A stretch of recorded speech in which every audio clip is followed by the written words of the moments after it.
আজকে আমাদের জন্য কি রেসিপি এনেছেন আপনি? ফ্রুটস ককটেল জুস এটা একটা। তো নর্মালি দেখা যায় যে ফ্রুটসটা অনেক সময় আমাদের খুব বেশি খাওয়া হয় না, কিন্তু অনেকটা ফ্রুটস মিলিয়ে যদি আমরা একটা জুস তৈরি করি আমার মনে হয় যে এটা স্বাস্থ্যের জন্য অনেক ভালো, আমাদের শরীরের স্কিনের জন্য অনেক ভালো। আসলে অনেক ভালো লাগে। চলুন দেখে আসি উপকরণ কি কি লাগছে। তরমুজ 1 কাপ, আনারস 1 কাপ, আম 1 কাপ, মালটার রস 1 কাপ, পেস্তা বাদাম কুচি 1 টেবিল চামচ, সাদা গোলমরিচ গুঁড়া আধা চা চামচ, কালো গোলমরিচ গুঁড়া আধা চা চামচ, পুদিনা পাতা পেস্ট 1 চা চামচ, বিট লবণ স্বাদ মতো, চিনি 3 চা চামচ এবং লেবুর রস 1 টেবিল চামচ। আচ্ছা, এখানে আমরা ব্লেন্ড করব। তরমুজ আছে, তরমুজটা দিয়ে দিই।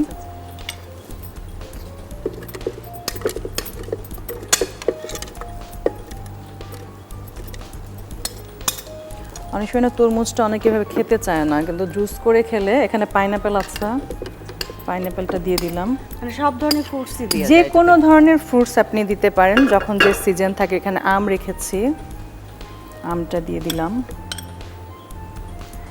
এখানে মালটার রস করে রাখা হয়েছে, এটা আমি দিয়ে দিলাম এখানে। আর যেটা দিব এখানে বাদাম কুচানো আছে। হ্যাঁ, পেস্তা বাদাম কুচানো আছে, এটা দিলে একটু ফ্লেভারটা অন্যরকম লাগবে। আচ্ছা, এখানে আছে সাদা গোলমরিচের গুঁড়া, এটা আন্দাজ মতো। আসলে অনেকে এক এক রকম টেস্ট খায়, তো ঝালটাকে কতটুকু খাবে সেটার উপর ডিপেন্ড করে। এখানে আছে কালো গোলমরিচের গুঁড়া, এটা আমি কতটুকু দিয়ে দিলাম। এখানে আছে পুদিনা পেস্ট করা আছে, পুদিনা পাতা পেস্ট করা আছে, এটা 1 চামচ দিয়ে দিলাম। সব উপকরণগুলি যেরকম খেতে মজা, হ্যাঁ, আর স্বাস্থ্যের জন্য অনেক অনেক অনেক উপকার। হ্যাঁ, আচ্ছা, এখানে বিট লবণ আছে, বিট লবণটা স্বাদ মতো, যে যতটুকু খেতে পছন্দ করে স্বাদ মতো দেওয়াটাই বেটার, কারণ এক একজনের এক এক রকমটা। চিনি আছে, যেহেতু তরমুজটাও মিষ্টি আছে, আমটাও মিষ্টি আছে, চিনিটা খুব বেশি দিব না, 3 চামচ চিনি দিয়ে দিলাম। দেখি চিনির পরিবর্তে কি আমরা মধু ব্যবহার করতে হ্যাঁ, পারি? মধু ব্যবহার করা যায়। আর যদি কারো সুগার প্রবলেম থাকে, চিনি না দিয়ে হয়তো লবণটা দিয়ে দিয়ে খেলো, সেটাও করা যায়। এখানে লেবুর রস আছে, সেটা দিয়ে দিলাম।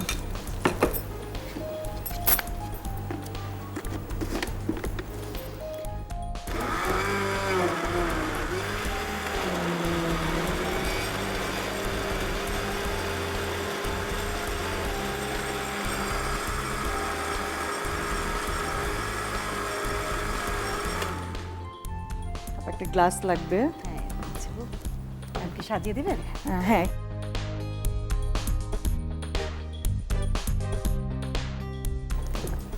আইসটা নিয়ে নিই, একটু আইস লাগবে।